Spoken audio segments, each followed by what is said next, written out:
Hey guys, it's Mitch. How's it going? I feel like this one might be a little bit of a time capsule for some people. I remember this being pretty heavily advertised in 1999. I think Wizard did a few features on it at the time.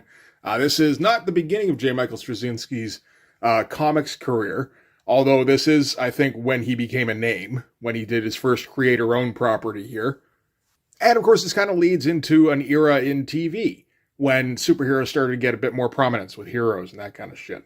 So we're looking today at Rising Stars #1. This book was kind of an effort to, I'd say, bridge the gap between, trying to do realistic superheroes and trying to do the standard, classic version. We're trying to get somewhere in the middle there because, we are going to have some more realistic elements, but we are still also going to keep the capes and cowls in that if we can.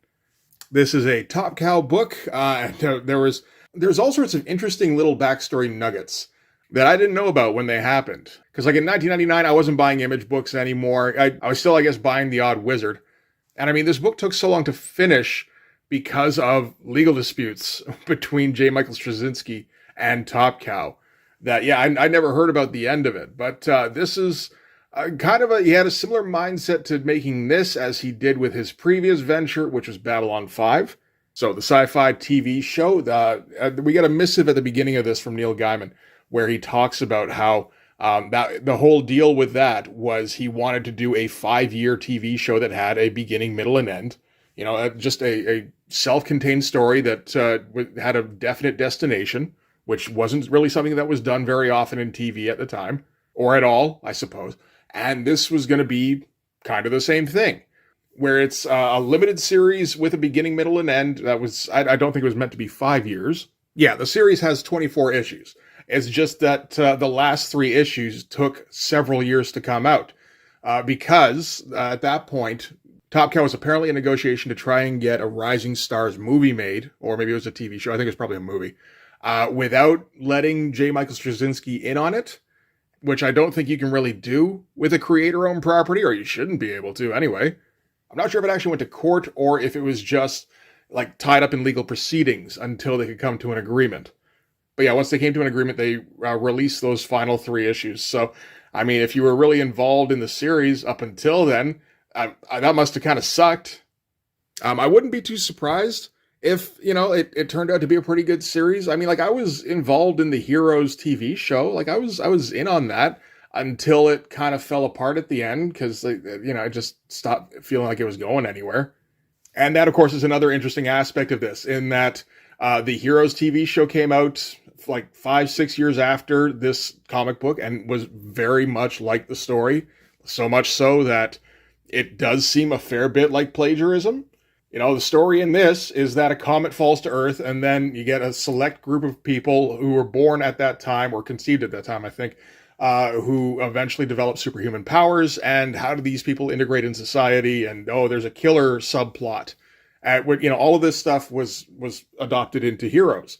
And J. Michael Straczynski has made a point of not accusing the creators of Heroes of anything, possibly because, he worked in Hollywood before, and Hollywood is it's a very similar kind of business to comics, really, where you have to maintain good connections with everybody because anybody with any power takes everything very personally, and they will cut you out of deals if they can, if you fuck with them.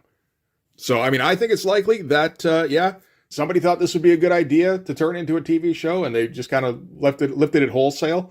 But nobody's ever going to say that, so I guess we can just kind of ignore that part of it. We can just start with the comic then, right? Yes, absolutely. Why don't we do that? We got our cover. This is going to be drawn. I'm not sure who the artist is on this. Who is this again? Oh, it's at the beginning. Q-Cha, that's it. Not a name I know apart from this series. Looks like he was mostly a Top Cow artist working on, I think this probably predominantly, and then Witchblade and the Darkness, or maybe it was the other way around. That actually probably seems more likely now that I think of it. He does a fine job. He doesn't try to rip Marc Silvestri off too often, so a bit of a departure from some of the artists that Marc Silvestri has hired previously. David Finch in particular tried to draw as much like Silvestri as possible when he was starting out. There are some, there are some similarities, like some of these figures here. Yeah, those could be Silvestri on a day off, kind of, or an off day, one of those. So these are going to be some of our figures. This is intriguing stuff. Who are these masked men? we don't really find out by the end of this issue, but the story's constructed well enough, I imagine, that we're probably going to find out probably by issue 2 or 3. This is really the only guy we kind of find out the name of in this one. This is Poet. As far as the cover composition, I'd say that's a fine one. A little off-center, which is odd. But I guess with the logo where it is, that does end up working, because if you had Poet's face more in the middle, you'd cut off a little bit more of it. Maybe it doesn't even matter that way. Everything's drawn fine. Shadows look good. This isn't like my favorite style or anything, but that's okay. Yeah, so here's this missive from Neil Gaiman where he talks about J. Michael Straczynski in kind of a condescending, pretentious, patronizing kind of way, which isn't any kind of surprise. I think pretty much everything Neil Gaiman has written in comics has come across as kind of condescending, pretentious, and patronizing. But here he seems a little bit like, he's the wizened veteran who's welcoming this new upstart to the comic scene, which is, again, a little bit funny considering, like, he's just about out of comics at this time. Sandman's over. He's had his little kind of dalliance with techno comics. That went well. And now he's focusing more on, being a book writer, a real writer, and getting screenplays done. I don't know if he ever managed to finish his thing that he wanted to write plays. I don't know if that happened. Might have. Yeah, it looks like he tried. I don't know how successful it was. But yeah, Neil Gaiman has always come across as just a guy who thought his genius was a bit too much for such a small medium as comics. He needs to be across every medium. But yeah, he does talk about the whole deal with Babylon 5 and it being a 5-year plan and all that. So that's interesting information, at least. So we're going to start off with the comet here, hurtling towards Earth. That's a pretty good start, really. It's a cool shot of a comic. This is, I think, very clearly going to be a writer's book. While, this is Image, this is Top Cow specifically, and we are in the digital color age, all of which, would suggest that this is going to be driven by the art. We are going to take things kind of slow in the build-up. And Q-Cha, he's going to try to get some interesting pages in there. So, good on him for that. But for the most part, yeah, it is going to be just kind of slowly building towards introducing these characters. So the deal here is, because this is all about conception, right?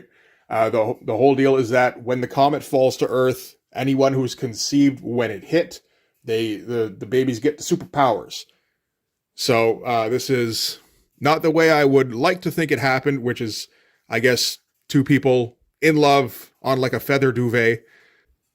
Or even the way I probably happened, which is a one-night stand by the looks of it.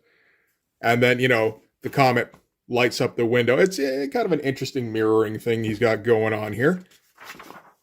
Just the truth about the way it happened and what came after. So we're being very vague to start things off with. He will at least clarify the comet aspect of things. But yeah, that's a really nice shot to kick things off with. Again, considering we're being vague and we're not being directed about anything really, about what's happening, what this comic is about, who anybody is, because we're not introducing anybody resembling a protagonist yet. Q-Cha is still finding ways to draw interesting pages in the meantime. Oh, this one is, largely down to the layout and the reflection aspect. From, I do like the reflection of the kiss to the dude just drinking from the beer bottle here. And there's some, rough around the edges a little bit, like faces. He's pretty much got down how to draw a dude's face from the front. Women, not so much. Babies, kind of. I've seen worse. But yeah, this is kind of our money shot so far. The big silhouetted tree and everything. Yeah, I guess there are still Sylvester aspects to everything. We still don't know what's happened yet, or who anybody is. But this seems to be our protagonist. This seems to be our narrator. So this is Poet. We're going to find out later on that Poet is narrating this from far in the future. So we get a glimpse of his childhood here, where he never smiled throughout his life because I guess emo is right around the corner. And this is school picture day. This is the first day that anybody found out about any powers. So it was raining on the day, and I guess the school was pretty shitty, and the roof started to fall apart pretty badly. Usually that's the kind of thing you can spot a little bit beforehand. But yeah, it's about to fall down on the teacher, but one of the kids catches it. and he's very happy about it. And the photographer, I think, takes a photo of it. You know, he's there for picture day. That works out fine. It is interesting seeing this like high gloss look, trying to translate a writer's book. I'm not sure how well it works. I think I'd have to read more issues to find out for sure. I guess so far it's okay. And, he's got a little bit of a flair for finding dramatic angles here and there. These page layouts aren't too static. That's nice. He's learning from some pretty good sources, like some good guys in the bullpen, I suppose. Guys like David Finch and, Mark Silvestri's hanging around. This is during the era of Michael Turner. So, if you need any ideas about what to put on a page, they can probably point you out some good ones. All right, so there's a secret shadowy organization that finds out about the super strong kid who lifted up the rubble, or who caught the rubble. So the shadowy organization gets in touch with the boy's mother. Okay, we're going to need you to come in so that, we need to register this kid, basically. We need to find out what's going on with the kid. And, there's when she gets there, there's other mothers in the line. So other instances have started to pop up of other superpowers happening in the world. We're really taking our time here and just kind of going through the nuts and bolts. Like the mother here gets to the office and she's a little bit hesitant about all these forms that she has to fill out. She has to give a lot of information about the conception. And like, she's like a little concerned because at the time, like her and her husband they weren't getting along very well. And you get the impression, it might not be the husband's baby. So is this information going to be kept private? Oh yeah, no, it's going to be completely confidential, And I'd say the pacing in at this point, at least, is pretty good. We are still, I don't know. I guess we've got enough to kind of keep us interested because like they're we're doing a very slow build. There's not a whole lot going on, but there have been a couple of pretty nice art moments, like this page in particular. And this is like, oh, hey, something happened. It's not anything particularly special in the context of a comic. We're kind of used to this scene. But I guess the interesting thing here is understanding how the world reacts to it, since we are trying to put it in more of a realistic context. So this is a little bit later on when they've managed to collect a whole bunch of kids, this shadowy organization. And like some of the kids, they're very happy to show off, what they can do. So you get the one super strong kid who's like, yeah, shit, man, I can bend steel. Everybody should see this immediately. Meanwhile, there's this other kid here, this girl who's kind of, withdrawn and introverted. And they're just like, you sure you can't do anything? He's like, nope, can't do nothing. Because, it seems like at this point they figured out that a lot of it is down to when they were conceived. That's what that questionnaire would have been about. So they would have scooped up anybody in the area who was conceived at that time, as far as they can tell. And there might have been a little bit of overlap with maybe distance, maybe whatever the time frame was, like she might have been a little bit before or after whenever the hit was. We got another pair of parents here, very religious parents who see their son's gift as a gift from God, because he can make stuff float and he can make light shine out from his head. He's got headlight powers. The super strong kid, all the doctors like, you're being very forthcoming, man. I appreciate that. Kid's like, yeah, my parents taught me, since I got this power, I should be using it for good and I should always be honest and stuff. So he's obviously going to grow up to be like a Superman kind of Superboy kind of character. He said, I've been strong for a long time, even right after I was born. So for as long as I can remember, they've been teaching me to use it right. So got to lay down that character. Again, it's a short little statement, but it does help for, establishing the character. And later on, when I imagine he's all, truth, justice, and the American way, it does make sense given the information you've been given already. And we got the one guy here who's talking to some girl, and he's just so stoked all the time. And he comes in and they're like, so what's up with that girl? He's like, man, I don't know. I don't remember anything. Just like she was singing stuff and it was so fucking awesome. So, yeah, like we're probably approaching like the halfway point. Yeah, this is the middle of the book here. Q-Cha hasn't been given a whole lot to draw that's too interesting, apart from like 2 or 3 pages. But, he's holding his own here, I'd say. So, and we're going to get a little bit of progression because, that's enough of the kids as kids. So now we're going to have to get them as young adults when they've become their superpower people. And, now we just have enough of their background that we can kind of use it to set against them. So we got like one kid here. I don't know which kid this is. I assume this kid was mentioned before, but he's like all-American kid and grows up to be kind of a mean-looking cop. This I assume is the strong kid.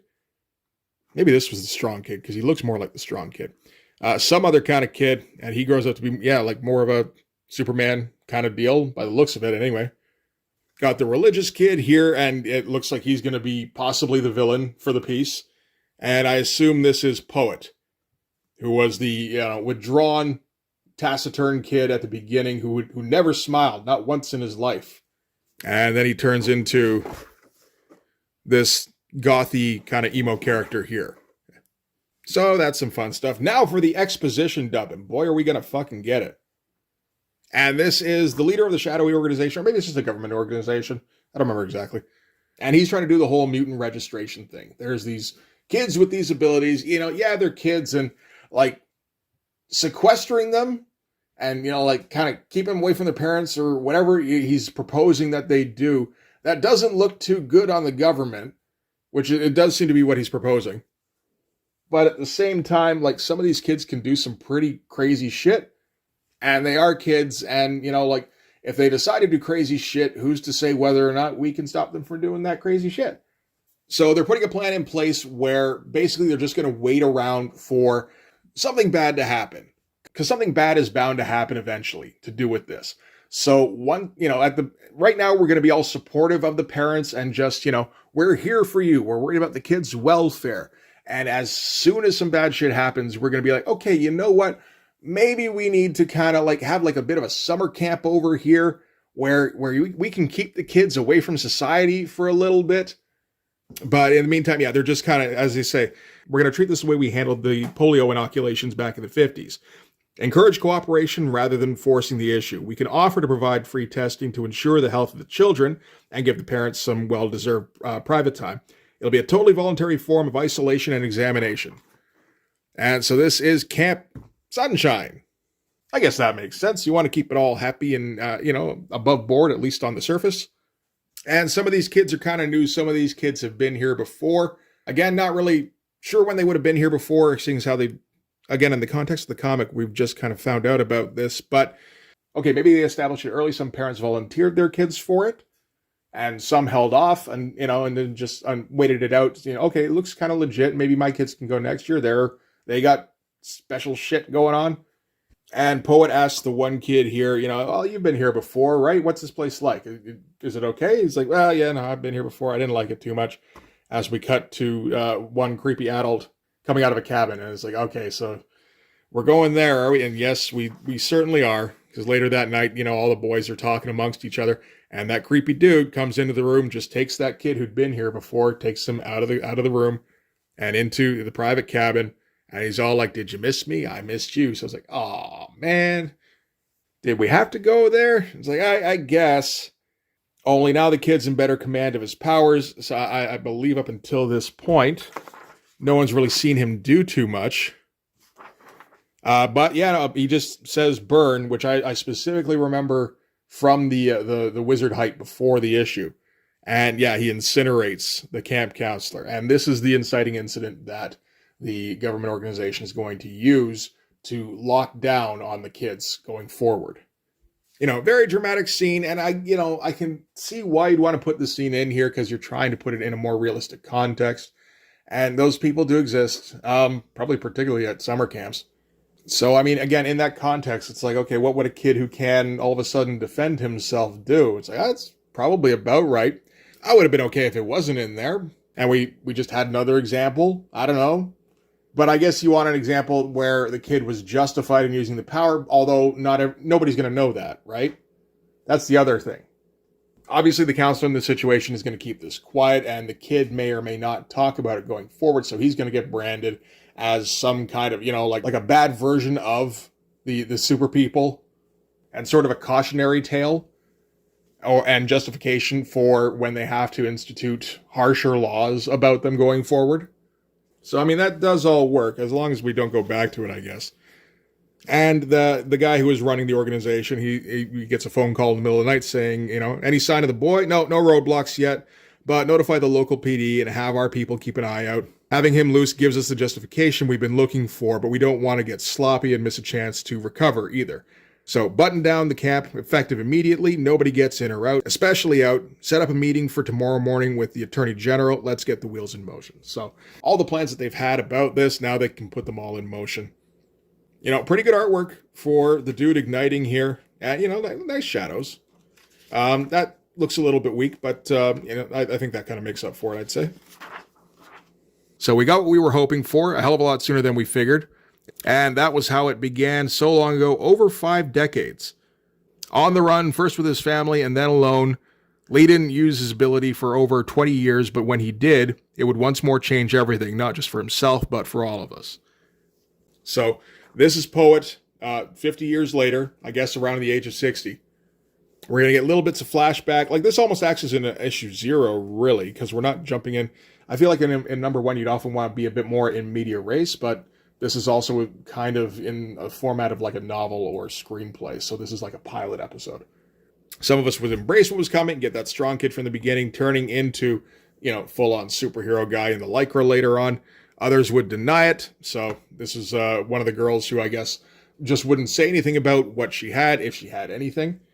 Some would become stars or comets, burning out too soon, or clowns or businessmen, or heroes or criminals or killers. The Force affected us all in different ways, but we can't blame that for what happened. It only made us more what we always were, what we always would be. So anyway, like I said, this is 50 years later, and apparently every one of the superheroes is dead except for Poet. He's the last one. So we've set up all our characters, kind of. We haven't really gotten to know too many of them too well, other than I'd say Poet and Lee.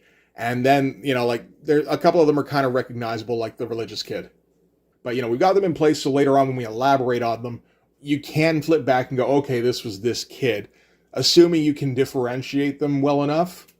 Because that is a little bit of a problem with the art in this, in that it's tough to tell which kid is supposed to be which. There's not a whole lot of distinguishing features among them. But, big cool shot to end on with kind of a tribute statue thing of all the heroes. It's falling apart. So we're getting metaphorical there as well. Issue 2 is coming out soon. How do you kill an invulnerable man? But yeah, so in addition to setting everything up, we've also set up a bit of a mystery. And I imagine the character of Lee is going to be focused on a fair bit more as well going forward. Tau number 12 is coming. Okay, I guess Tau, Spirit of the Tau. That I do actually recall that being featured fairly regularly. Witchblade number 33 is coming out. That's going to go on for at least another 100 issues.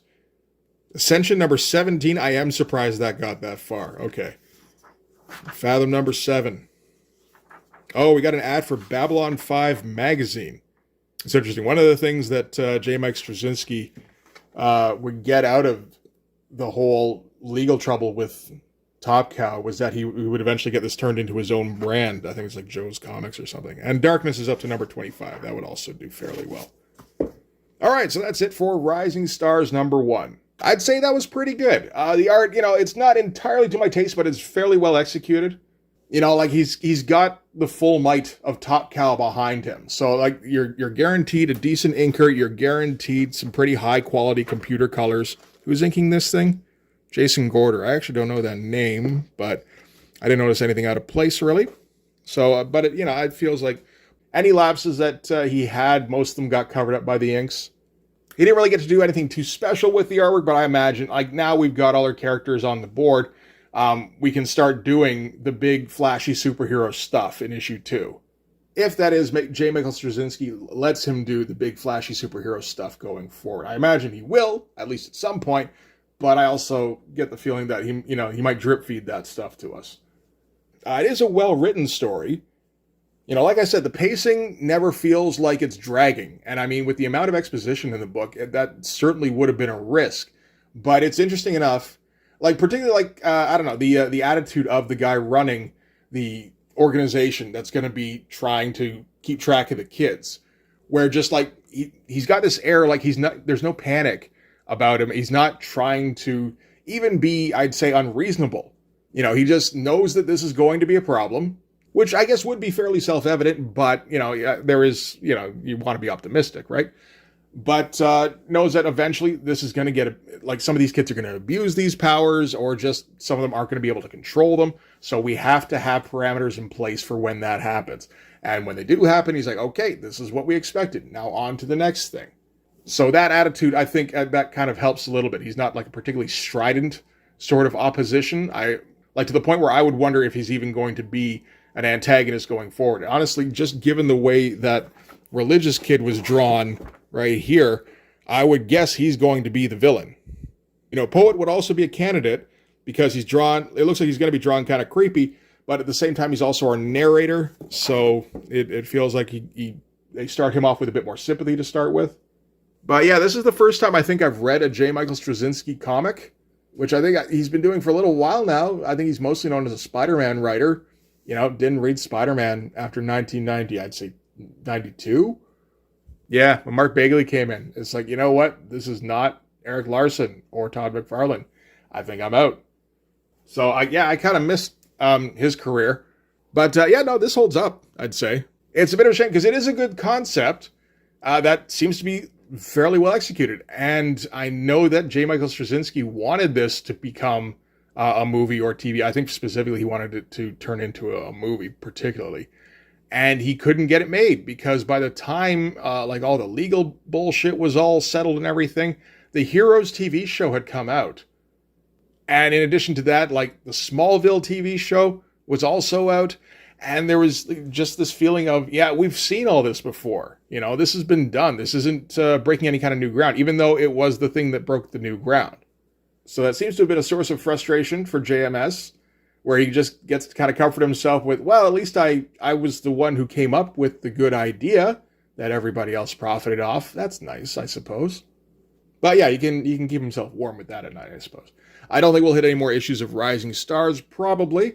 It seems like the kind of thing you'd have to, given the concept where it's, you know, it's very plot driven, you know, like it's very much a writer's book. I think you'd have to cover like issue by issue. I don't really want to do that with this book. And there's a lot of other number ones to cover, but at least this one, it looks like it's fairly quality. So I appreciate that. It's better than I expected it to be. So I'm going to call that one a wrap. Thanks very much for watching, guys. If you like this video, please hit the like button. It helps with all the algorithm stuff. If you want to see more, hit subscribe. And if you really want to help out, in the description, there's a link to my Patreon. There's the link tree. I got to remember to amend that. See, like, I've been saying the same goddamn end phrase for the last 2 years.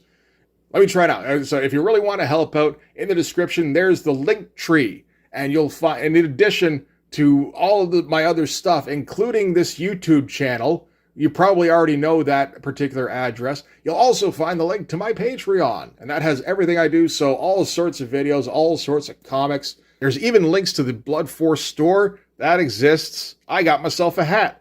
And you can also find a link to my Instagram. You can DM me there for commissions if you like. So that's going to do it. Thanks again for watching, guys. I'll see you in the next one. Bye-bye.